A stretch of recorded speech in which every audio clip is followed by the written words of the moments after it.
Bonjour et merci de nous rejoindre pour ce point d'actualité sur les marchés financiers. Ce point, on va le faire aujourd'hui avec Marc Riez, le directeur général de Vega IM. Marc, bonjour. Bonjour Bogdan. Vous allez bien? Très bien. Bon, ça chauffe sur les marchés actuellement. Vous êtes surpris? Pas vraiment surpris, un petit retour de volatilité. Inquiet non.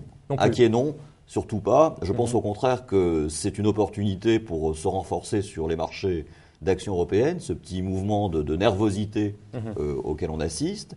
Je ne suis pas du tout inquiet sur la situation de la Grèce. Une fois de plus, on a des négociations entre des Allemands qui ne veulent pas resserrer les taux et puis des pays qui ont fait quand même déjà finalement beaucoup d'efforts et en ont imposé beaucoup à leur population. Donc et si vous n'êtes pas, des solutions pour si pas inquiet, c'est que vous avez bien traversé la crise. Avec vos fonds, ça se passe bien ou pas? Ça se passe bien. Votre cycle de gestion est le bon?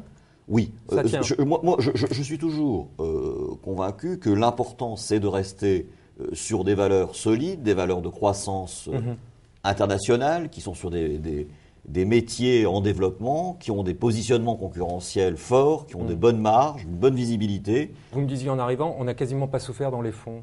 Bon, c'est génial ça, mais sur la partie obligataire, vous êtes sûr? Il y a les taux qui vont monter? Sur la partie obligataire, on souffre un peu comme tout le monde. Ouais. La chose sur la partie obligataire, c'est que on était arrivé quand même à un niveau de taux à 10 ans, quand on parle de 0,08 par exemple, sur le Bund allemand à 10 ans, qu'on a atteint.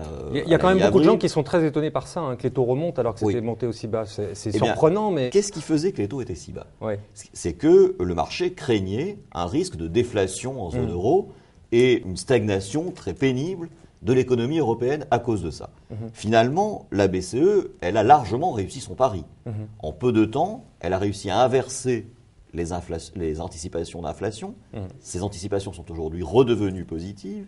Et finalement, qu'est-ce que les marchés voient aujourd'hui?